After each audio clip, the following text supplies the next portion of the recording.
அன்பார்ந்த தோழர்களே, என் உயிரின் உயிரான விடுதலை சிறுத்தைகளே, அனைவருக்கும் வணக்கம்.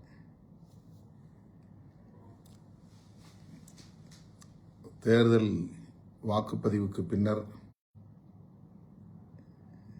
இந்த சூழலில் நம்முடைய வேட்பாளர்கள் ஆங்காங்கே வாக்கு எண்ணிக்கைக்கான களப்பணிகளில் ஈடுபட்டு வருகின்றனர். முகவர்களை நியமித்து அவர்களை ஒருங்கிணைக்கிற பணிகளில் ஈடுபட்டு வருகின்றனர். இந்நிலையில் நாம் எல்லோரையும் போல மிகுந்த எதிர்பார்ப்போடு காத்திருக்கிறோம்.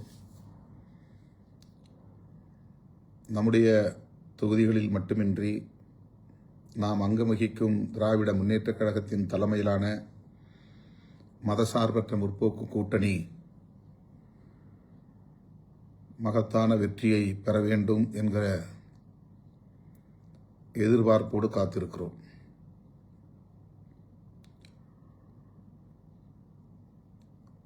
ஏறத்தாழ 10 நாட்களுக்கு மேலாக நான் நம்முடைய வேட்பாளர்கள் போட்டியிடும் தொகுதிகளோடு தோழமை கட்சிகளின் வேட்பாளர்கள் போட்டியிடும் தொகுதிகளுக்கும் வாக்கு சேகரிக்கும் பணிகளில் ஈடுபட்டேன். காலை 9 மணியிலிருந்து இரவு 10 மணி வரையில் ஒவ்வொரு நாளும் தீவிரமான வாக்கு சேகரிப்பில் ஈடுபட்டதை நீங்கள் அனைவரும் நன்கு அறிவீர்கள். களத்தில் நாம் நேரில் கண்ட உண்மை, மக்கள் பெருமளவில் திராவிட முன்னேற்றக் கழகத்தின் தலைமையிலான கூட்டணியை ஆதரிக்கிறார்கள் என்பதுதான். மக்களின் பேராதரவோடு நம்முடைய கூட்டணி மாபெரும் வெற்றியை பெறும். அந்த வகையில் விடுதலை சிறுத்தைகள் போட்டியிடும் 8 தொகுதிகளிலும் நாம் வெற்றி பெறுவோம் என்று நான் பெரிதும் நம்புகிறேன்.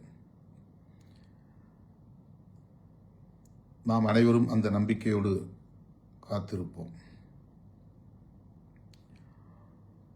நான் சில தகவல்களை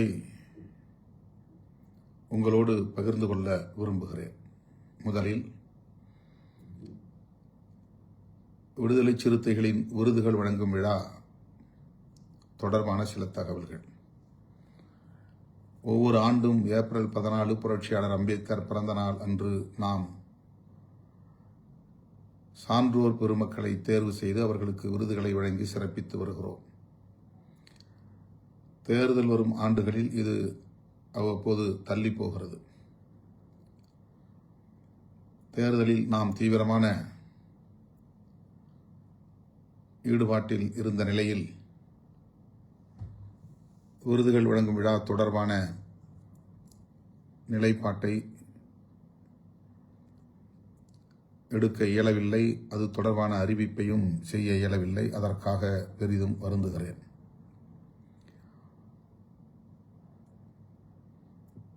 தேர்தல் முடிவுகளுக்கு பிறகு விருதுகள் வழங்கும் விழாவையும் நாம் நடத்தியாக வேண்டும். ஏற்கனவே நாம் எடுத்த முடிவின் அடிப்படையில் தமிழ் தேசிய எழுச்சி மாநாட்டையும் நடத்தியாக வேண்டும். இந்த 2 முக்கியமான நிகழ்வுகள் நமக்கு உள்ளன. இது தொடர்பாக நான் ஓரிரு நாட்களில் விருதுகள் வழங்கும் விழா எந்த தேதியில் நடைபெறும் என்பது குறித்தும், தமிழ் தேசிய எழுச்சி மாநாடு மே 17 என்று நாம் ஏற்கனவே அறிவித்திருக்கிறோம். ஆனால் அவ்வாறு திட்டமிட்டவாறு மே 17 அன்று நடத்த இயலாது.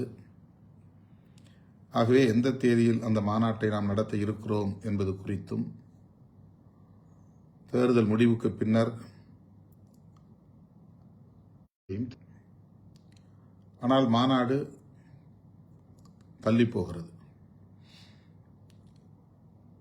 ஜூன் மாதம் அல்லது அதற்கு பின்னர் ஏதேனும் ஒரு நாளில், ஜூலையிலோ ஆகஸ்டிலோ நாம் அதை நடத்தலாம் என்று எண்ணியிருக்கிறோம். அது தொடர்பான அறிவிப்பை தேர்தல் முடிவுக்கு பின்னர் அறிவிப்பேன் என்பதையும் தெரிவித்துக் கொள்கிறேன்.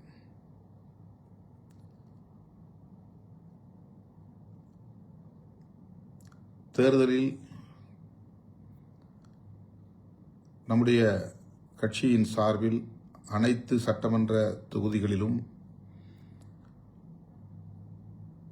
தேர்தல் பணிக்குழு நியமனம் செய்யப்பெற்று ஆங்காங்கே தோழர்கள்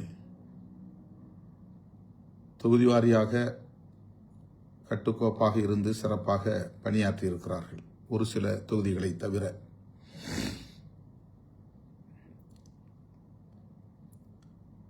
அது தொடர்பான தகவல்கள் திரட்டப்பட்டு வருகின்றன.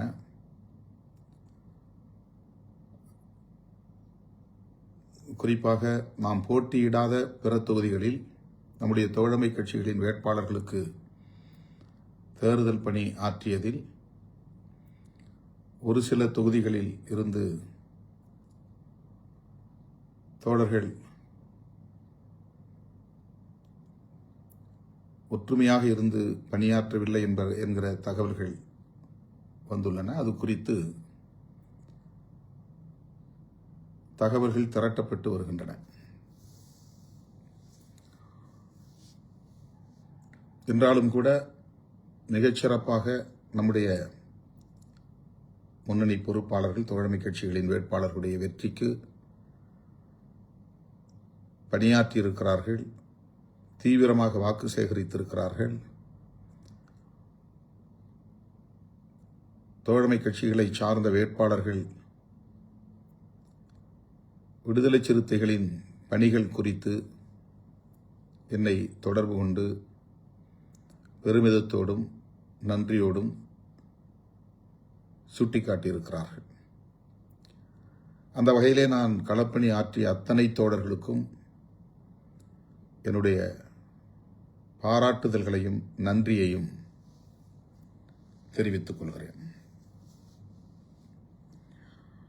விரைவில் மாவட்ட செயலாளர்கள் கூட்டம் ஒருங்கிணைக்கப்படும். அந்த தேதியும் பின்னர் அறிவிக்கப்படும். தேர்தல் பணிக்குழுவை சார்ந்தவர்களும், அதாவது இந்த தேர்தலை ஒட்டி ஒவ்வொரு சட்டமன்ற தொகுதிக்கும் நியமனம் செய்யப்பட்ட மேற்பார்வையாளர்கள் மற்றும் ஒருங்கிணைப்பு குழுவை சார்ந்தவர்கள், மாவட்ட செயலாளர்கள் உட்பட மீண்டும் அழைக்கப்படுவார்கள். இந்த தேர்தல் களப்பணிகள் குறித்த மீளாய்வு, அதாவது ரிவ்யூ நடைபெறும். அதற்கான தேதி பின்னர் அறிவிக்கப்படும். தேர்தல் நிதி ஒவ்வொரு மாவட்டத்தின் சார்பிலும் மாவட்ட செயலாளர் பொறுப்பில் வங்கி கணக்கில் செலுத்த வேண்டும் அல்லது நேரில் செலுத்த வேண்டும் என்கிற வேண்டுகோள் விடுக்கப்பட்டது. வழக்கமாக தேர்தல் காலத்தில் நாம் தேர்தல் நிதியை திரட்டுவதுண்டு. ஆங்காங்கே மண்டல வாரியாக நிகழ்வுகள் ஒருங்கிணைக்கப்படும். அந்த நிகழ்வுகளில் தேர்தல் நிதி வழங்கப்படுவது வாடிக்கையான ஒன்று. இந்த முறை அவ்வாறு நமக்கு அந்த நிகழ்வை ஒருங்கிணைப்பதற்கான கால அவகாசம் இல்லை. அதற்கான முன் ஏற்பாடுகளை நாம் செய்யவில்லை. தருமபுரி மாவட்டத்தில் மட்டும் 2 நிகழ்வுகள் ஒருங்கிணைக்கப்பெற்று ஏறத்தாழ 50 லட்சம் ரூபாய் தேர்தல் நிதியாக வழங்கினார்கள். தமிழ்நாட்டிலேயே ஒரே ஒரு மாவட்டம் தருமபுரி மாவட்டம். அரூரில் ஒரு நிகழ்வு, தருமபுரியில் ஒரு நிகழ்வு. 2 நிகழ்வுகளிலும் சேர்த்து சற்றொப்ப 50 லட்சம் ரூபாய் நிதியை வழங்கினார்கள். அந்த தோழர்களுக்கு இந்த நேரத்தில் நான் நெஞ்சார்ந்த நன்றியை தெரிவித்துக் கொள்கிறேன். அதேபோல நான் விடுத்த வேண்டுகோளை ஏற்று பல மாவட்ட செயலாளர்கள் உடனே நேரில் என்னை சந்தித்து நிதியை வழங்கினார்கள். குறைந்தபட்சம் 50,000 1 லட்சம் 2 லட்சம் என்று சில மாவட்ட செயலாளர்களும், ஒரு சில மாவட்ட செயலாளர்கள் 5 லட்சம் 8 லட்சம் வரையிலும் வழங்கியிருக்கிறார்கள். தலைமை விடுத்த வேண்டுகோளை ஏற்று உடனடியாக தேர்தல் நிதியை கட்சிக்கு வழங்கிய மாவட்ட செயலாளர்கள் மற்றும் இதர முன்னணி பொறுப்பாளர்கள் அனைவருக்கும் நான் நன்றி சொல்ல கடமைப்பட்டிருக்கிறேன். அனைவருக்கும் மனமார்ந்த நன்றி. மாவட்ட செயலாளர்கள் மட்டுமின்றி மாநில பொறுப்பாளர்களும் நான் விடுத்த வேண்டுகோளை ஏற்று ஒரு சில தோழர்கள் தலா 10,000 என்கிற வகையிலே தேர்தல் நிதி வழங்கியிருக்கிறார்கள். பெரும்பாலானோர் மாநில பொறுப்பாளர்கள் அவ்வாறு நிதி வழங்கவில்லை. ஒரு சில தோழர்கள் வழங்கியிருக்கிறார்கள். அவ்வாறு வழங்கிய தோழர்களுக்கு நெஞ்சார்ந்த நன்றியை உரித்தாக்குகிறேன். செலுத்தாதவர்கள் விரைவில் செலுத்த வேண்டும் என்றும் கேட்டுக்கொள்கிறேன். கட்சி ஒரு நிலைப்பாட்டை எடுக்கிற போது அந்த நிலைப்பாட்டை நடைமுறைப்படுத்த வேண்டும் என்பது கட்சிக்கு வலு சேர்க்கும். அது ஒரு ஒழுங்கை உருவாக்கும். தலைமை எடுக்கிற முடிவு அல்லது கட்சி ஒருங்கிணைந்து எடுக்கிற முடிவு எதுவாக இருந்தாலும் அந்த முடிவை ஏற்றுக்கொள்வதும் நடைமுறைப்படுத்துவதும் ஒவ்வொருவரின் கடமையாகும், பொறுப்பாகும். அந்த பொறுப்பை உணர்ந்து செயல்பட்ட தோழர்களுக்கு மீண்டும் மனமார்ந்த நன்றியை உரித்தாக்குகிறேன்.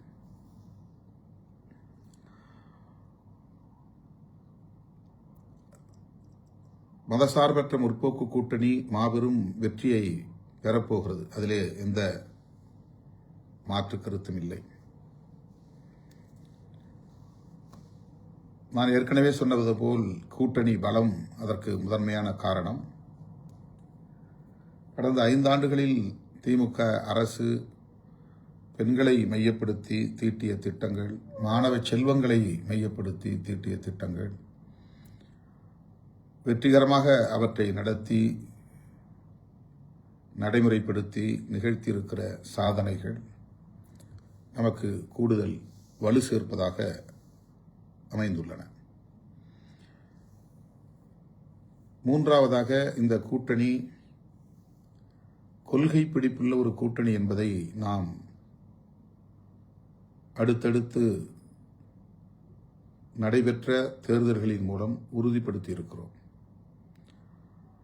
மதச்சார்பின்மையை முன்னிறுத்தி தமிழகத்தில் மதத்தின் பெயரால், சாதியின் பெயரால் சமூகங்களை பிளவுபடுத்துவதற்கு இடம் கொடுத்து விடக்கூடாது, வன்முறை அரசியலுக்கு வழிவகுத்து விடக்கூடாது, வட இந்திய மாநிலங்களில் நிகழ்வது போன்ற வெறுப்பு அரசியல் இங்கே தலை தூக்கி விடக்கூடாது என்கிற பொறுப்புணர்வோடு இந்த ஒரு அணி தொடர்ந்து கடமையாற்றி வருகிறது என்பதை மக்கள் உணர்ந்திருக்கிறார்கள். ஆக இந்த கூட்டணியின் மீதான நன்மதிப்பு, ஒரு குட் ஃபெய்த், ஒரு கிரெடிபிலிட்டி, நம்பகத்தன்மை மக்களிடையே வளர்ந்தோங்கி இருக்கிறது. அது நம்முடைய கூட்டணியின் வெற்றிக்கு கூடுதல் பலம். இவை எல்லாவற்றையும் விட விடுதலை சிறுத்தைகள் கட்சி இந்த கூட்டணியை கட்டுக்கோப்பாக வைத்திருப்பதில் எடுத்துக்கொண்ட முயற்சி,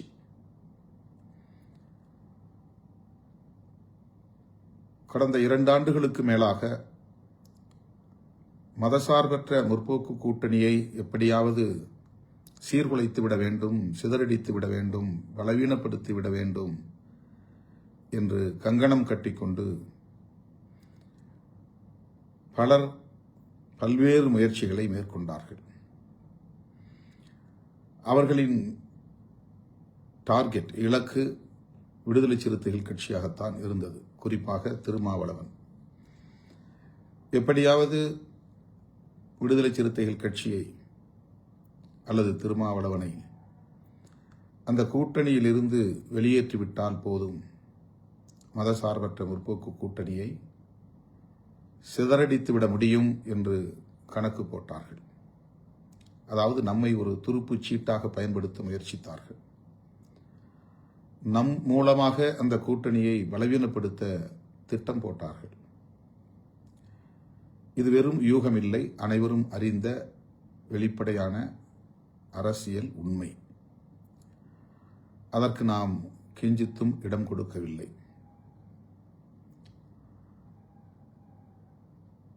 எந்த ஆசை காட்டுதல் அல்லது மயக்குதல் போன்ற அந்த காரணங்களை முன்னிறுத்தி அதன் மூலம் நம்முடைய இயக்க தோழர்களை அந்த கூட்டணியிலிருந்து எப்படி வெளியேற்ற முடியும் என்கிற முயற்சியில் தொடர்ந்து ஈடுபட்டு வந்தனர். எல்லா முயற்சிகளையும் நாம் அமைதி காத்ததன் மூலம், உணர்ச்சி வயப்படாமல் நிதானமாக செயல்பட்டதன் மூலம் முறியடித்தோம். நம்மை பொறுத்தவரையில் தொலைநோக்கு பார்வையோடு இந்த கூட்டணியில் இருக்கிறோம். வேறு எந்த காரணமும் முதன்மையானதாக இல்லை.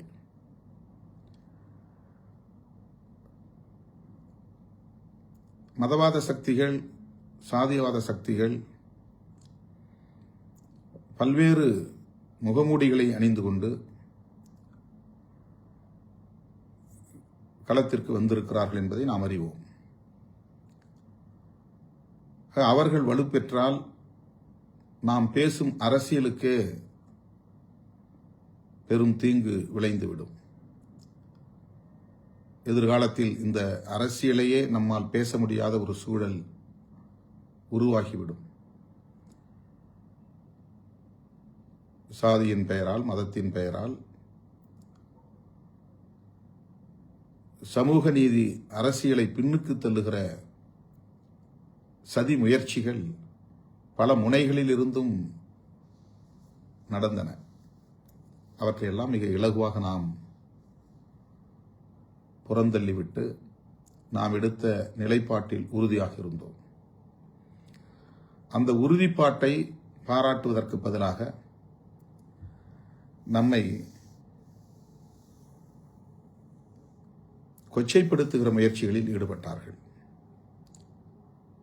திமுகவுக்கு நாம் துணை நிற்கிறோம் என்கிற அந்த ஒரு கோணத்தில் இருந்து மட்டுமே நம்முடைய நிலைப்பாடுகளை அவர்கள் அணுகினார்கள், அலசினார்கள்.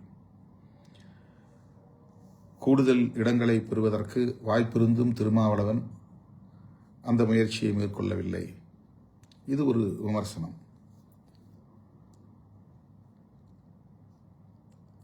ஒடுக்கப்பட்ட மக்களுக்கு எதிராக இந்த அரசு இருக்கிறது. ஆனாலும் திருமாவளவன் அந்த அரசை ஆதரிக்கிறார். அதற்கு வேங்கைவயல் ஒரு சான்று என்று பேசினார்கள். இதெல்லாம் ஒடுக்கப்பட்ட மக்களின் மீதான நல்லெண்ணத்தின் அடிப்படையில் அல்ல, அவர்களுக்கு நீதி கிடைக்க வேண்டும் என்கிற பொருளில் அல்ல. நாம் அந்த களத்தில் எவ்வளவு நேர்மையாக நின்று மக்களுக்காக, மக்களோடு நின்று போராடி இருக்கிறோம் என்பதை பாதிக்கப்பட்ட மக்களே நன்கு அறிவார்கள். ஆனால் இப்படியெல்லாம் சில காரணங்களை முன்வைத்து நம்மை அந்த கூட்டணியில் இருந்து வெளியேற்றுவதற்கு பெருமுயற்சியை மேற்கொண்டார்கள். நாம் அதற்கு இணங்கவில்லை, உணர்ச்சி வயப்படவில்லை. அதற்கு ஒரே காரணம், நாம் அங்கம் வகிக்கிற அந்த கூட்டணி நம்முடைய கூட்டணி, நாம் இணைந்து இடதுசாரி சக்திகளோடும் இதர ஜனநாயக சக்திகளோடும் இணைந்து பயணிக்கிற ஒரு கூட்டணி. அந்த கூட்டணியை பலவீனப்படுத்திவிட்டு தற்காலிகமான ஒரு லாபத்திற்காக அல்லது ஆதாயத்திற்காக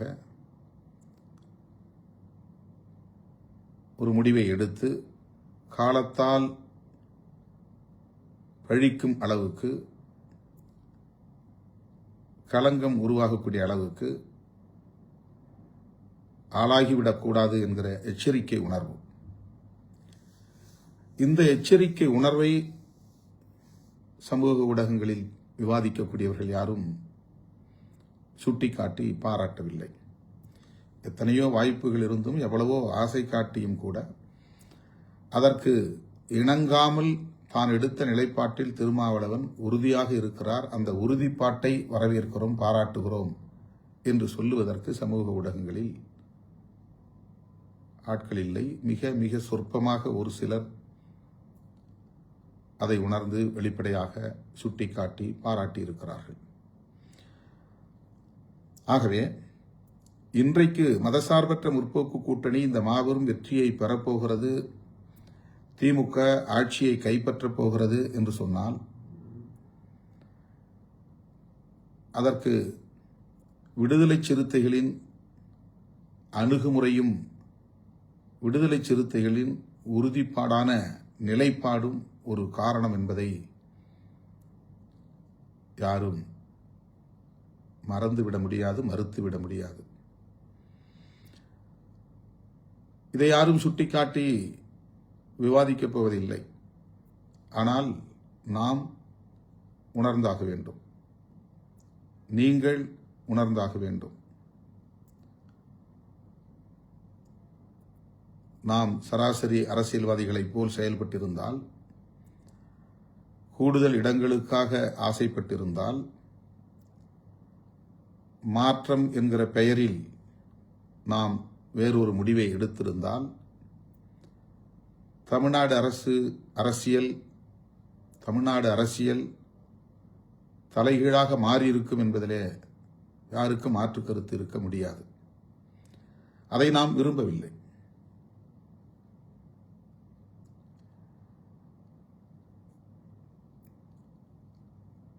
தேர்தல் தொகுதி பங்கீடு தொடர்பான பேச்சுவார்த்தையின் போது இரட்டை இலக்கத்தில் நமக்கு இடம் வேண்டும் என்று உயர்நிலைக்குழுவிலே நாம் தீர்மானம் போட்டோம். தொடர்ந்து அதை வலியுறுத்தி வந்தோம். ஆனாலும் நம்மால் இரட்டை இலக்கத்தை எட்ட முடியவில்லை. அதற்கு நான் முரண்டு பிடிக்கவில்லை. பேரம் என்கிற பெயரில் இழுபறி நிலையை உருவாக்கவில்லை.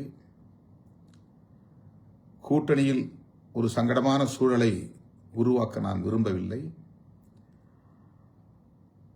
அது கூட்டணியை பலவீனப்படுத்துவதற்கு காரணமாக அமைந்துவிடக்கூடாது, யாருக்கும் தீனி போடக்கூடாது என்கிற பொறுப்புணர்வோடு நானே ஒரு முடிவெடுத்து ஒப்பந்தத்தில் கையெழுத்திட்டேன். மேலோட்டமாக பார்த்தால் அது ஒரு ஏமாளித்தனம் போல் தெரியும். பொறுப்புணர்வோடு ஆய்வு செய்து பார்த்தால் அதில் நம்முடைய பெருந்தன்மையை புரிந்து கொள்ள முடியும், நம்முடைய தொலைநோக்கு பார்வையை புரிந்து கொள்ள முடியும், நம்முடைய கொள்கை பிடிப்பை உணர்ந்து கொள்ள முடியும், நம்முடைய ஆளுமை திறனை அறிந்து கொள்ள முடியும், நமக்கு இருக்கிற அரசியல் புரிதலை உணர முடியும். ஆனால் அதையும் பலர் இங்கே கொச்சைப்படுத்தினார்கள், இன்னும் கொச்சைப்படுத்துவார்கள். அவற்றையெல்லாம் நாம் பொருட்படுத்த தேவையில்லை. இப்போது எக்ஸிட் போல் தேர்தலுக்கு பிந்தைய கருத்து கணிப்பு வெளிவந்திருக்கிறது. பல நிறுவனங்கள் திமுக கூட்டணி மகத்தான வெற்றியை பெறும், திமுக மீண்டும் ஆட்சியை கைப்பற்றும் என்றெல்லாம் முடிவுகளை வெளியிட்டிருக்கிறார்கள். ஒரு சில நிறுவனங்கள், RSS பின்னணி உள்ள நிறுவனங்கள், பாஜக ஆதரவு நிறுவனங்கள், வலதுசாரி கருத்தியலை உயர்த்தி பிடிக்கிற சில சக்திகள் அதற்கு மாறான கருத்து கணிப்பை வெளியிட்டிருக்கிறார்கள். இந்த கருத்து கணிப்புகளை நாம் பொருட்படுத்த தேவையில்லை. நாம் களத்தில் நிற்பவர்கள், மக்களோடு நிற்பவர்கள், மக்கள் உணர்வுகளை புரிந்து கொள்ளும் வாய்ப்பை பெற்றவர்கள், 4 சுவர்களுக்கு இடையிலே அமர்ந்து அரசியல் கணக்குகளை ஆய்வு செய்யக்கூடியவர்கள் அல்ல. மக்களின் நாடி பார்த்து நாம் காய்களை நகர்த்துகிறோம். ஆகவே எப்படி கணக்கு போட்டு பார்த்தாலும் திமுக கூட்டணிதான் பெரும் வெற்றியை பெறும் என்பதிலே இரண்டாவது கருத்து இருக்க முடியாது. திமுக அல்லது திமுக கூட்டணிக்கு எதிரான வாக்குகளை பலர் போட்டி போட்டு பிரிக்கிறார்கள், பங்கு போடுகிறார்கள். பொதுவாக திராவிட கட்சிகளுக்கு, திமுக அதிமுக ஆகிய இரு கட்சிகளுக்கு எதிரான ஒரு கருத்து இந்த அரசியல் களத்தில் நீண்ட காலமாக இருந்து வருகிறது. எதிர்ப்பு வாக்குகளும் இருந்து வருகின்றன. அந்த எதிர்ப்பு வாக்குகளை ஒவ்வொரு காலகட்டத்தில் அவ்வப்போது தோன்றிய மாற்று அரசியல் சக்தி என்று அடையாளப்படுத்திக் கொண்ட அரசியல் கட்சிகள் பெற்றிருக்கின்றன அல்லது பங்கு போட்டிருக்கின்றன. ஆகவே இந்த முறை திமுகவை எதிர்த்து அல்லது திமுக கூட்டணியை எதிர்த்து களத்திலே நிற்கும் அதிமுக தலைமையிலான கூட்டணி, விஜய் தலைமையிலான கட்சி, சீமான் தலைமையிலான கட்சி, இவர்கள் அத்தனை பேருக்குமே திமுக எதிர்ப்பு என்கிற ஒன்றுதான் பிரதானமான முதன்மையான அரசியல், அல்லது திமுக கூட்டணி எதிர்ப்பு என்பதுதான் முதன்மையான அரசியல். அவர்கள்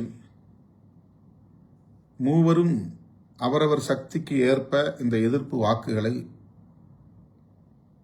பகிர்ந்து கொள்கிறார்கள், பிரித்துக் கொள்கிறார்கள். புதிதாக களம் காணுகிற தமிழக வெற்றி கழகம் திமுக அதிமுக ஆகிய இரண்டு கட்சிகளுக்கும் எதிரான வாக்குகளை பெருவாரியாக பிரித்துக் கொள்ள இருக்கிறார். ஆனால் தனித்த ஒரு சக்தியாக அவர் திமுக அதிமுக அல்லது திமுக கூட்டணி அதிமுக கூட்டணி ஆகிய இரண்டு கூட்டணிகளையும் பின்னுக்கு தள்ளி ஆட்சியை கைப்பற்றும் அளவுக்கான வலிமையை அவர் பெற்றிருக்கவில்லை. அதற்கான வாய்ப்பே இல்லை. ஆக எப்படி கணக்கு போட்டு பார்த்தாலும் திமுக வெற்றி பெறும், திமுக கூட்டணி வெற்றி பெறும் என்கிற போது நாம் போட்டியிடக்கூடிய 8 தொகுதிகளிலும் நாம் வெற்றி பெறுவதற்கான வாய்ப்பு மிக பிரகாசமாக இருக்கிறது என்று நான் நம்புகிறேன். எனவே அந்த நம்பிக்கையோடு நாம் மே 4ஆம் தேதியை வரவேற்போம். முடிவு எதுவாக இருந்தாலும் நம்முடைய அரசியல் களம் நீர்த்து போகாது. நம்முடைய பயணம் வழக்கம் போல வேகம் பெறும், இன்னும் தீவிரமடையும். இயக்கத் தோழர்கள் அந்த புரிதலோடு மே 4ஆம் தேதியை வரவேற்போம் என்பதை தெரிவித்துக் கொள்கிறேன்.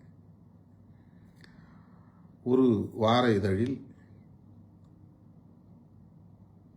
நம்முடைய கட்சியை குறிவைத்து தொடர்ந்து அடுத்தடுத்து 2 கட்டுரைகளை வெளியிட்டிருக்கிறார்கள். அது தொடர்பாக நம்முடைய தோழர்கள் சமூக ஊடகங்களில் கருத்துக்களை பதிவிட்டு வருகிறார்கள். அதை பொருட்படுத்த தேவையில்லை, கடந்து போவோம். விடுதலை சிறுத்தைகள் கட்சி புரட்சியாளர் அம்பேத்கர், தந்தை பெரியார், மாமேதை காரல் மார்க்ஸ் ஆகிய மாமனிதர்களின் கொள்கை வழியில் மக்களை அரசியல் படுத்தி வருகிறது. வெறும் தேர்தலுக்காக உருவாக்கப்பட்ட கட்சி அல்ல. உருவாக்கிய உடனேயே ஆட்சி அதிகாரம்தான் எங்கள் இலக்கு என்று நாம் மக்களிடத்தில் முறையிடவில்லை. எங்களுக்கு ஒரு வாய்ப்பு தாருங்கள் என்றும் நாம் கோரிக்கை வைக்கவில்லை. சமூக மாற்றத்தை ஏற்படுத்த வேண்டும். அதற்கு அரசியல் அதிகாரமும் தேவை. அந்த அடிப்படையில் நாம் தேர்தல் களத்தை சந்திக்கிறோம். தேர்தல் களமே நமக்கு முதன்மையானதல்ல, ஆட்சி அதிகாரமே நம்முடைய ஒரே இலக்கும் அல்ல.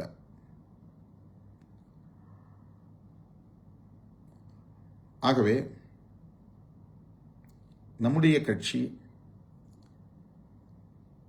ஒரு கூட்டணியில் இணைந்து சட்டப்பேரவை தேர்தல்களில் சில இடங்களை பெற்று வேட்பாளர்களை நிறுத்துகிறோம். பெரிய ஒரு கூட்டணியிலே இடம்பெறுகிற போது சில இடங்களை மட்டுமே பெறும் நிலை தவிர்க்க முடியாதது.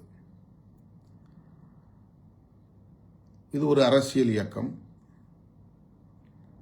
சமூக இயக்கம் என்கிற நிலையிலிருந்து ஒரு அரசியல் இயக்கமாக பரிணாமம் பெற்று வருகிறது. ஒரு குறிப்பிட்ட சமூக அடையாளம் இந்த இயக்கத்திற்கு உண்டு என்றாலும் கூட அனைத்து தரப்பை சார்ந்த அனைத்து சமூக மக்களும் இந்த கட்சியை ஒரு பொதுவான அரசியல் இயக்கமாக பார்க்கும் வகையில், அணுகும் வகையில், ஏற்கும் வகையில் நம்முடைய அரசியல் உத்திகளை நாம் மேற்கொண்டு வருகிறோம், கையாண்டு வருகிறோம். அதன் அடிப்படையில் தான் 6 தொகுதிகளை பெற்றாலும் 2 பொது தொகுதிகள், 8 தொகுதிகளை பெற்றாலும் 2 பொது தொகுதிகள் என்று நாம் பொது தொகுதிகளையும் பெற்று தலித் அல்லாத தோழர்களை வேட்பாளர்களாக நிறுத்தி அவர்களை சட்டமன்றத்திற்கு கடந்த தேர்தலில் அனுப்பியிருக்கிறோம். முதல் முறையாக ஒவ்வொரு சட்டப்பேரவை தேர்தலிலும் ஒரு இஸ்லாமியருக்கு நாம் வாய்ப்பு கொடுத்து சிறுபான்மை சமூகத்தினருக்கான ஒரு பேரியக்கம் இது என்பதை அரசியல் ரீதியாக உறுதிப்படுத்தி இருக்கிறோம். 30 இடங்களை பெற்றாலும் கூட அதிலே ஒரு முஸ்லீமை நிறுத்துவதில்லை என்கிற நிலையை சில கட்சிகள் கையாண்டிருக்கின்றன. 100க்கும் மேற்பட்ட இடங்களில் போட்டியிட்டாலும் ஓரிரு தொகுதிகளில் மட்டும்தான் இஸ்லாமியர்களுக்கு வாய்ப்பளிக்கிற நிலை இருக்கிறது. ஆனால் நாம் 2006, 2011, 2016, 2021 என்று அடுத்தடுத்து சட்டப்பேரவை பொதுத் தேர்தல்களில் நாம் எத்தனை இடங்களை பெற்றாலும் அவற்றில் ஒரு இஸ்லாமியரை கட்டாயமாக வேட்பாளராக்கி இருக்கிறோம். வெற்றி பெற்றாலும் வெற்றி பெறாவிட்டாலும் அந்த வாய்ப்பை தந்திருக்கிறோம். அதேபோல ஒரு ஓபிசி சமூகத்திலிருந்து அல்லது எம்பிசி சமூகத்திலிருந்து ஒரு வேட்பாளரை நிறுத்த வேண்டும் என்கிற அடிப்படையில் கடந்த முறை தம்பி பாலாஜியை திருப்போரூரில் நாம் நிறுத்தினோம். அவரும் வெற்றி பெற்றார். தம்பி ஷானவாஸ் அவர்களும் வெற்றி பெற்றார். 4 பேரில் 2 பேர் பொது தொகுதிகளில் வெற்றி பெற்றார்கள். இது ஒரு அரசியல் இயக்கம் செய்ய வேண்டிய ஒரு நடைமுறை, கையாள வேண்டிய ஒரு உத்தி. ஒரு சமூக இயக்கம் என்கிற நிலையிலிருந்து அரசியல் இயக்கமாக பரிணாமம் பெறுகிற ஒரு நிலையில் நாம் இந்த உத்திகளை எல்லாம் கையாளுகிறோம். 5 ஆண்டுகளுக்கு ஒரு முறை சட்டப்பேரவை தேர்தல் என்கிற போது ஒவ்வொரு தேர்தலிலும் பலர் பொது தொகுதிகளில் தங்களுக்கு இந்த முறை வாய்ப்பு கிடைக்கும் என்று எதிர்பார்ப்பதும், அப்படி அந்த வாய்ப்பு வழங்கப்படாத நிலை வரும்போது அவர்கள் ஏமாற்றமடைவதும் ஒரு தொடர்கதையாக இருக்கிறது. ஆகவே பொது தொகுதிகளில் நாம் வேட்பாளர்களை மாற்றுவது தவிர்க்க முடியாததாக மாறுகிறது. பொது தொகுதிகளில் மட்டுமல்ல, மொத்தமாக. ஏனென்றால் மிக குறைவான இடங்களை நாம் பெறுகிற போது புதிய புதிய ஆட்களுக்கும் நாம் வாய்ப்பு தர வேண்டும் என்கிற ஒரு நிலைப்பாட்டை புறந்தள்ள முடியாது. அந்த கோரிக்கை வலுவாக எழுகிறது. கட்சி வலுப்பெற அதிகாரத்தை நோக்கி நகர முன்னணி பொறுப்பாளர்களிடையே போட்டி வலுக்கிறது. 2001 நான் தேடி ஆட்களை பிடித்து போட்டேன். 2006 கூட வேட்பாளர்கள் மிக குறைவாகத்தான் நம்மிடத்திலே போட்டி போட்டார்கள். ஆனால் 2011 அதிகரித்தது, 16 இன்னும் அதிகரித்தது, 21 மேலும் ஒரு தொகுதிக்கு 10 பேர் என்கிற அடிப்படையில் போட்டி அதிகரித்தது. இப்போது 2026 சட்டப்பேரவை பொதுத் தேர்தலில் 2050 பேர் 234 தொகுதிகளில் இருந்தும் விருப்ப மனுக்களை வழங்கியிருந்தார்கள். அதிலே வட மாவட்டங்களில் ஒரு தொகுதிக்கு 100 பேர் 150 பேர் என்கிற அடிப்படையிலே விருப்ப மனு செய்திருந்தார்கள். அதில் ஒரு சிலர் ஒருவருக்கே 10 விருப்ப மனு, 15 விருப்ப மனு என்றெல்லாம் கொடுத்தார்கள். என் பெயரில் மட்டும் பல தோழர்கள் கிட்டத்தட்ட 100க்கும் மேற்பட்ட விண்ணப்பங்களை செய்திருந்தார்கள். ஆக 2026 விருப்ப மனு கொடுத்தவர்களின் எண்ணிக்கை பெருகி இருக்கிறது. அந்த போட்டி என்பது அதிகரித்திருக்கிறது. வெறும் 5000 ரூபாய் விருப்ப மனுக்கு நாம் செலுத்த வேண்டும் என்று சொல்லியிருந்தோம். அதன்படி பார்த்தால் ஏறத்தாழ 1.25 கோடி ரூபாய் அந்த விருப்ப மனு செலுத்தியதிலேயே வங்கி கணக்கில் சேர்ந்தது. அந்த 1.25 கோடி ரூபாயில் 1 கோடி ரூபாயை எடுத்து நாம் தேர்தல் செலவில் பயன்படுத்தினோம். வேட்பாளர்களுக்கு தலா 10 லட்சம் உடனே நான் காசோலை மூலமாக வழங்கினேன். இது நம்முடைய தோழர்கள் சொந்த பணத்திலிருந்து கட்சிக்கு என்று செலுத்திய தொகை. இதை உங்களுக்கு நான் வழங்குகிறேன். அவர்களை நெஞ்சிலே நிறுத்திக் கொண்டு இந்த பணத்தை எடுத்துச் செல்லுங்கள். நம் தோழர்கள் கொடுத்த பணம் இது எங்கும் நன்கொடையாக திரட்டிய பணம் இல்லை என்றெல்லாம் சொல்லியே கொடுத்தேன்.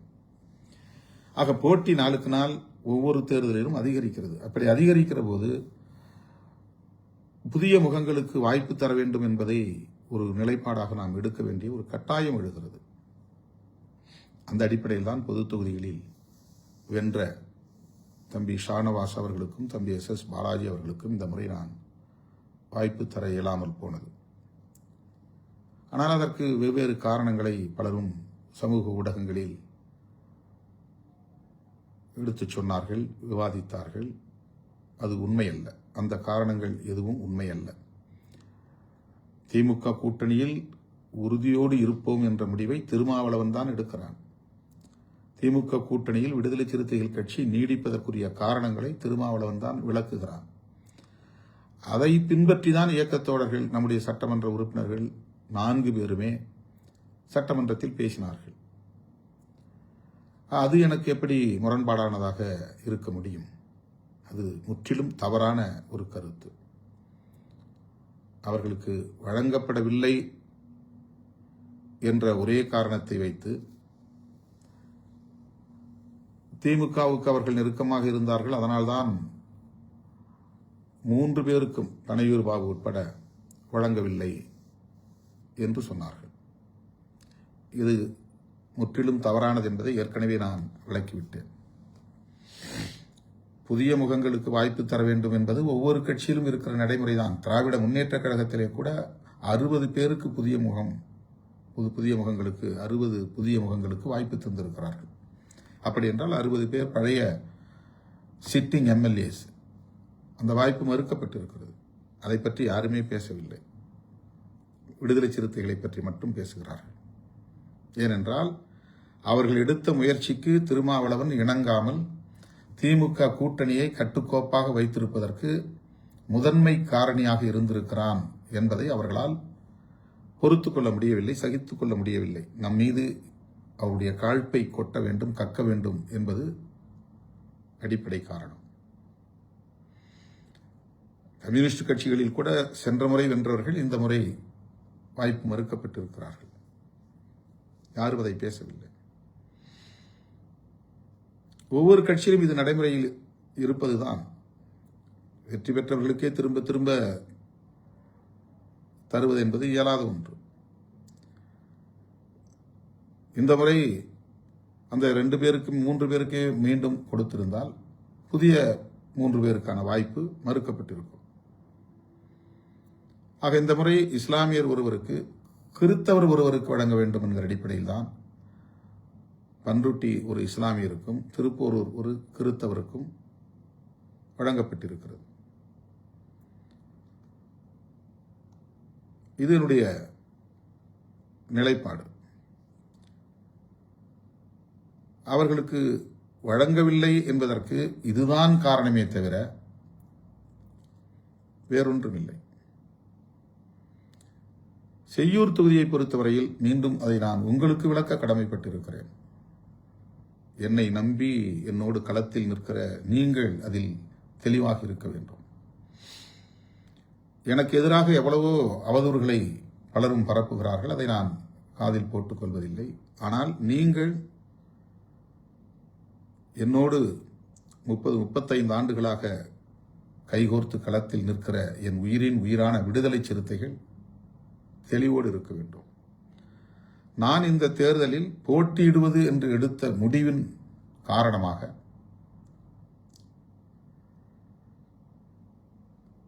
ஒரு அதிர்ச்சி அல்லது பலருக்கும் வியப்பை தருகிற ஒரு நிலை உருவானது. ஏன், என்ன காரணம்? இவர் எம்பியாக இருக்கிறார். இன்னும் 3 ஆண்டுகள் பதவி காலம் இருக்கிறது. எம்பி பதவியை ராஜினாமா செய்துவிட்டு சட்டமன்ற தேர்தலில் போட்டியிட வேண்டும் என்று ஏன் இவர் முடிவெடுத்தார்? பலரும் தங்களுடைய யூகங்களை எல்லாம் செய்திகளாக்கிக் கொண்டிருந்தார்கள்.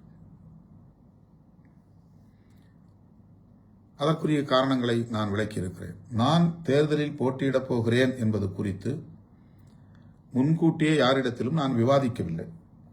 அதற்கு காரணம், அதிலே எனக்கு ஒரு 2வது கருத்தும் இருந்ததுதான். வேண்டாம் என்கிற 2ஆம் கருத்தும் இருந்தது. போட்டியிட வேண்டும் என்கிற ஒரு கருத்தும் இருந்தது. வேண்டாம் என்கிற ஒரு கருத்தும் இருந்தது. ஆகவே இது குறித்து நான் முன்னணி தோழர்களிடத்திலே, பொதுச் செயலாளர்கள் உள்ளிட்ட முன்னணி தோழர்களிடத்திலே முன்கூட்டியே கலந்து பேசவில்லை.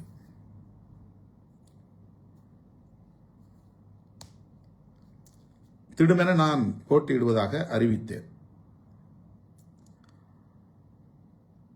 நம்முடைய தோழர்கள், முன்னணி தோழர்கள் பலரும் அதிர்ச்சி அடைந்தார்கள்.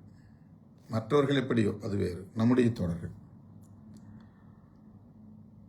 நான் போட்டியிடுவது என்று முடிவெடுத்ததும் காட்டுமன்னார்குடி தொகுதியில்தான் என்று அறிவித்ததும், அதனால் கட்சியின் பொதுச் செயலாளர் சிந்தனை செல்வன் அவர்களை செய்யூருக்கு மாற்றியதும், அதன் அடிப்படையில் இயக்கத் தோழர்கள் அதிர்ச்சிக்குள்ளானதும் ஒரு இயல்பான நிலைதான். நான் போட்டியிடுவதென்று முடிவெடுத்த பிறகு நான் 8 தொகுதிகளில் எந்த இடத்திலும் தலைவர் என்கிற முறையிலே போட்டியிட முடியும். பெரியகுளத்தில் கூட நான் போட்டியிடலாம்,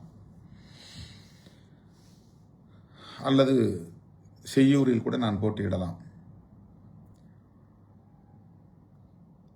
ஆனால் டெஸ்டட் அண்ட் ப்ரூவ்டு, சோதிக்கப்பட்டு நிரூபிக்கப்பட்ட வாக்கு வங்கி நமக்கு காட்டுமன்னார் கோவிலில் உள்ளது.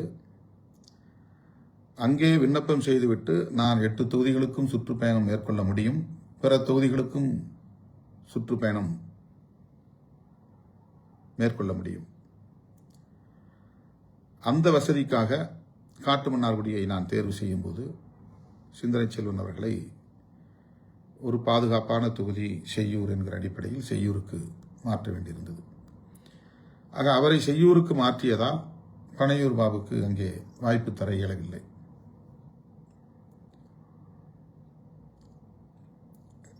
கட்சியில் அவர் சேர்ந்தவுடனேயே சமூக ஊடக மையத்தின் முதன்மை செயலாளர் என்கிற பொறுப்பை அவருக்கு வழங்கி அவரை சிறப்பித்திருக்கிறோம். அதன் பிறகு எத்தனையோ தோழர்கள் போட்டி போட்ட நிலையில் நீண்ட காலமாக என்னோடு பயணிக்கிற மூத்த தோழர்கள் வேட்பாளராக வேண்டும் என்று விரும்பிய நிலையில் அந்த தொகுதியில் பனையூர் பாபு அவர்களுக்கு ஒரு வாய்ப்பை தந்து சட்டமன்ற உறுப்பினராக்கியிருக்கிறோம்.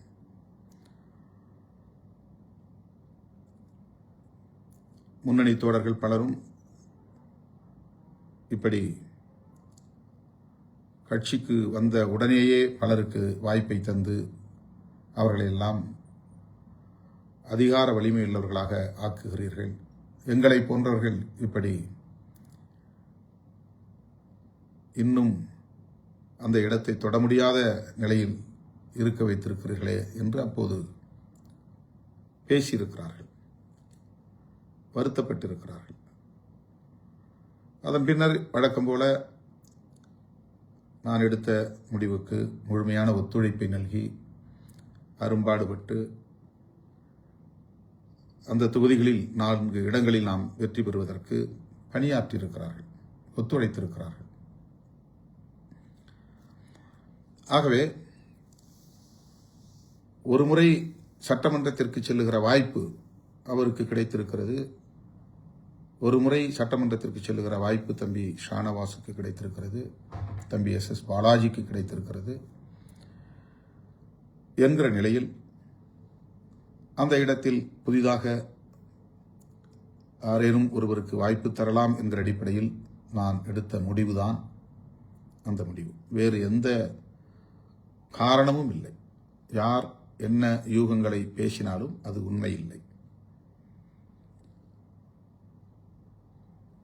நான் போட்டியிடுவேன் என்று அறிவித்ததும், காட்டுமன்னார்குடி தொகுதி என்று அறிவித்ததும், பின்னர் அந்த போட்டியிலிருந்து நான் விலகிக் கொண்டதும் விமர்சனங்களுக்கு உரியவைதான். நான் உடன்படுகிறேன். நான் போட்டியிடுவது என்று எடுத்த முடிவுக்கான காரணங்கள் அல்லது விலகிக் கொண்டதற்கான காரணங்கள் உடன் நெருக்கமாக உள்ள முன்னணி தோழர்கள் அனைவருக்கும் நன்கு தெரியும்.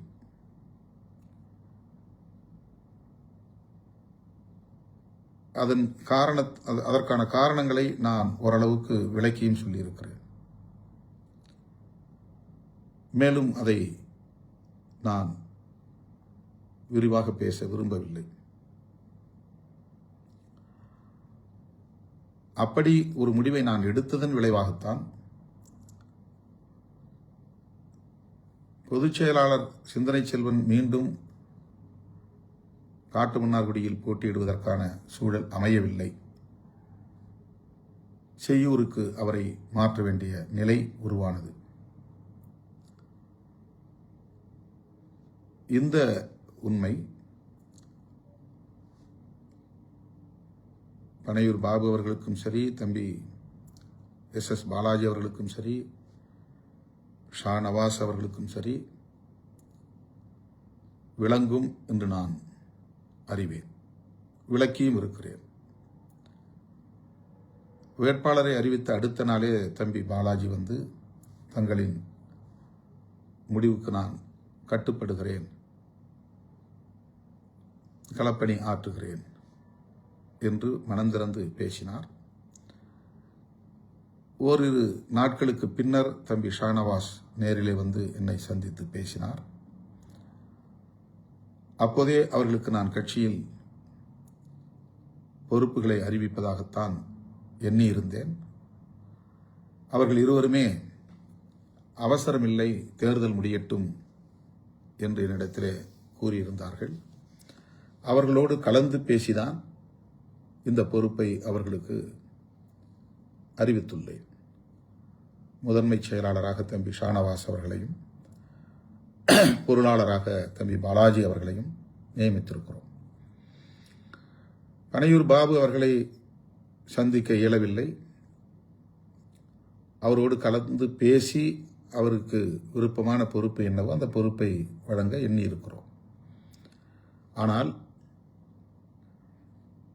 இரண்டாவது முறை தேர்தலில் போட்டியிடுவதற்கான வாய்ப்பு வழங்கவில்லை என்ற ஒரே ஒரு காரணத்தை வைத்து கட்சிக்குள் குழப்பத்தை ஏற்படுத்துவதற்கு ஒரு பத்திரிகை முயற்சிக்கிறது என்றால் அவர்களின் எண்ணம் என்னவாக இருக்கும் என்பதை நீங்கள் புரிந்து கொள்ள வேண்டும். எந்த பின்னணியில் அவர்கள் இதை செய்கிறார்கள் என்பதை புரிந்து கொள்ள வேண்டும்.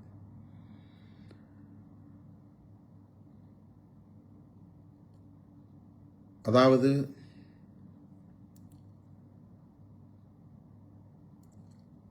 அந்த இதழ் திமுகவுக்கும் திமுக கூட்டணிக்கும் எதிராக தொடர்ந்து பல கட்டுரைகளை தேர்தலுக்கு முன்பும் தேர்தலுக்கு பின்பும் எழுதி வந்ததை நாம் அறிவோம்.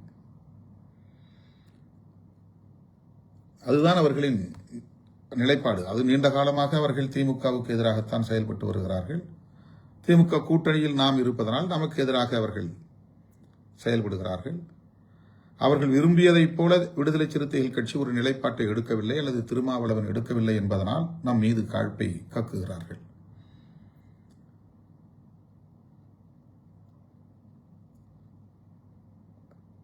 தோழர்களே, விடுதலை சிறுத்தைகள் கட்சி ஒரு நெடுங்கால கனவை சுமந்து களத்தில் பணியாற்றிக் கொண்டிருக்கிறது. புரட்சியாளர் அம்பேத்கர் கண்ட கனவு ஒரு மதசார்பற்ற தேசத்தை கட்டமைக்க வேண்டும், அது ஒரு சமத்துவ இந்தியாவாக அமைய வேண்டும் என்பதுதான் மாமனிதர் புரட்சியாளர் அம்பேத்கர் அவர்களின் நெடுங்கால கனவு. அதற்காக அவர் வகுத்து கொடையளித்திருப்பது அரசமைப்பு சட்டம். அந்த அரசமைப்பு சட்டத்தின் உயிர்மூச்சு கோட்பாடுகளுள் ஒன்று மதச்சார்பின்மை. அந்த மதச்சார்பின்மை என்கிற ஒரு மகத்தான கோட்பாட்டுக்கு ஊறு விளைவிக்கும் உள்நோக்கம் கொண்ட கட்சிகள் நமக்கு எதிராக நிற்கின்றன. வெளிப்படையாக கூட்டணி அமைத்தும் களத்தில் நிற்கிறார்கள். நம்மை போலவே அரசியல் பேசிக்கொண்டே இந்த மதசார்பின்மை, சமத்துவம், சமூக நீதி போன்றவற்றுக்கு எதிரான சக்திகளோடு உறவாடிக்கொண்டே களத்தில் இருப்பவர்களும் இருக்கிறார்கள். குறிப்பாக விஜய் அவர்கள் பாஜக எங்கள் கொள்கை எதிரி என்று சொன்னார். அந்த ஒற்றை சொல்லை தவிர இதுவரையில் அடுத்த வார்த்தை பாஜகவுக்கு எதிராக அவர் பேசியதே இல்லை. அவருடைய நோக்கம் திமுக ஆட்சியை இங்கிருந்து அப்புறப்படுத்த வேண்டும் என்பது மட்டும்தான். அந்த ஆட்சியை அப்புறப்படுத்திவிட்டால் அடுத்து யார் ஆட்சிக்கு வருவார்கள் என்பதை பற்றி அவருக்கு கவலை இல்லை. பாஜக அங்கம் வகிக்கும் அதிமுக வந்தாலும் அவருக்கு பிரச்சனை இல்லை. ஆக அந்த நோக்கில் தான் அவர் செயல்படுகிறார் என்பதை தேர்தல் களத்தில் நாம் அம்பலப்படுத்தி இருக்கிறோம். அந்த கருத்துக்கு வலு சேர்க்கக்கூடிய சக்திகளுள்,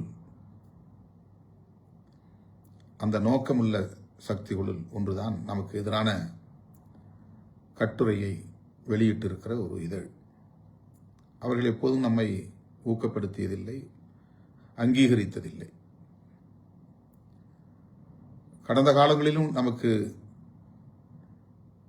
எதிராக எத்தனையோ பல கட்டுரைகளை வெளியிட்டிருக்கிறார்கள் என்பதை நாம் அறிவோம். அதற்காக நாம் அவர்களுக்கு எதிரான எந்த அவதூறிலும் நாம் ஈடுபட்டதில்லை, எதிர்வினை ஆற்றியதில்லை. அவர்கள் மட்டுமல்ல, எந்த ஊடகமும் நம்மை பெரிதாக உயர்த்தி பிடித்ததில்லை, ஒரு பொருட்டாகவும் நம்மை எடுத்துக்கொண்டதில்லை. அதை பற்றி நாம் கவலைப்பட்டதும் இல்லை, கவலைப்பட போவதும் இல்லை. நாம் மக்களோடு களத்தில் நிற்கிறோம், மக்களோடு எப்போதும் போராடி கொண்டே இருப்போம். மக்கள் நம்மை ஏற்றுக்கொள்ளும் காலம் வரையில் தீவிரமாகவே நாம் பணியாற்றுவோம்.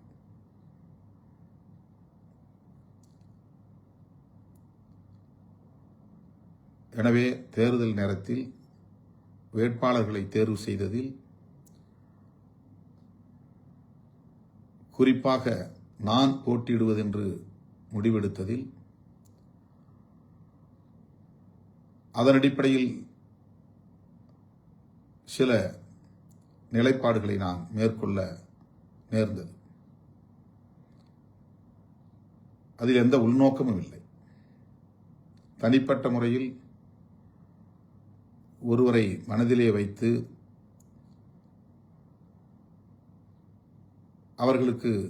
அவர்களுக்காக தொகுதி வாங்க வேண்டும் என்றோ அல்லது அவர்களுக்காக தொகுதியை வாங்கக்கூடாது என்றோ ஒருபோதும் நாம் சிந்தித்ததில்லை. நமக்கு தென் மாவட்டங்களிலும் இடம் வேண்டும், மேற்கு மாவட்டங்களில் ஏதேனும் ஒரு சில இடங்களாவது வேண்டும், டெல்டா மாவட்டங்களில் வேண்டும், வட மாவட்டங்களில் மட்டுமின்றி தமிழ்நாடு முழுவதும் பரவலாக நாம் போட்டியிட வேண்டும். அப்போதுதான் அரசியல் களத்தில் ஒரு தாக்கத்தை ஏற்படுத்த முடியும், அனைத்து தரப்பு மக்களின் நன்மதிப்பையும் பெற முடியும், அவர்களின் நல்லாதரவை வென்றெடுக்க முடியும் என்கிற அடிப்படையில் தான் 2001 தொடர்ந்து கூட்டணியில் பேச்சுவார்த்தை நடக்கும் போதெல்லாம் நான் பெருமுயற்சிகளை மேற்கொண்டிருக்கிறேன்.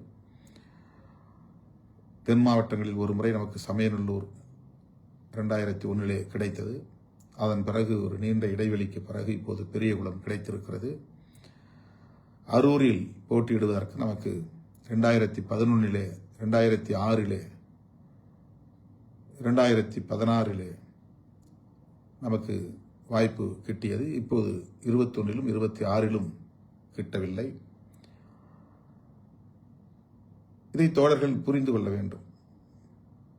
நம்முடைய இயக்கத் தோழர்களே கூட, முன்னணி தோழர்களே கூட அவர்களை மட்டுமே மனதில் வைத்துக் கொண்டு சில கருத்துக்களை பேசுகிறார்கள். வாங்கினால் எனக்கு தர வேண்டும் என்பதற்காகவே வாங்கவில்லை என்று கருதும் நிலை. அப்படித்தான் ஒரு தம்பி கட்சியை விட்டே வெளியேறி புதிய கட்சியை தொடங்கினார். அவர் இப்போதும் காட்டுமன்னார்குடி குறித்து நான் எடுத்த நிலைப்பாட்டை விமர்சிக்கிறார். 15 ஆண்டுகள் ஆகிறது அவர் கட்சியை விட்டு போய். யாரோ எவரோ திருமாவளவனுக்கு எதிராக பேச வேண்டும் என்று தூண்டுகிறார்கள், பேசுகிறார்கள். அவர்கள் எல்லோரும் எங்கிருந்தாலும் வாழ்க என்று சொல்லுகிறவன், வாழ்த்துகிறவன் திருமாவளவன். யார் மீதும் தனிப்பட்ட ஒரு பகை உணர்வு, விமர்சனம் எனக்கு இல்லை. எனவே என் உயிரின் உயிரான விடுதலை சிறுத்தைகளே,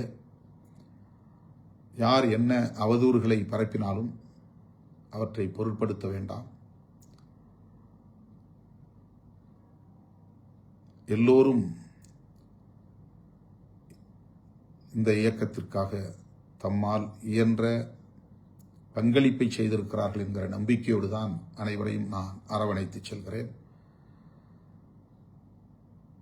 நாம் 10க்கும் மேற்பட்ட இடங்களில் போட்டியிடக்கூடிய வாய்ப்பு வந்திருந்தால் இந்த 4 பேருக்கும் அப்படியே வாய்ப்பை தந்துவிட்டு புதிதாக ஒரு 6 பேருக்கு வாய்ப்பு தரும் நிலை ஏற்பட்டிருக்கும். அந்த எண்ணிக்கையை நம்மால் இன்னும் எட்ட முடியவில்லை என்பதுதான் அதற்கு காரணம். இதை முன்னணி தோழர்கள், வாய்ப்பு இழந்த கணையூர்பாபு உள்ளிட்ட அனைவரும் உணர்வார்கள் என்று நான் நம்புகிறேன். மே 4 விடுதலை சிறுத்தைகளின் வலிமையை உலகம் உணரும் முடிவுகள் வெளிவரும். விடுதலை சிறுத்தைகள் தான் உண்மையாக இங்கே ஒரு தீர்மானிக்கிற சக்தி, தமிழக அரசியலை தீர்மானித்த சக்தி என்பதை மே 4 தேதியன்று வெளிவர இருக்கிற முடிவுகள் உணர்த்தும். வரலாறு விடுதலை சிறுத்தைகளுக்கான இடத்தை, உரிய இடத்தை தரும். எனவே நம்பிக்கையோடு பயணிப்போம். அனைவருக்கும் வாழ்த்துக்கள். நன்றி.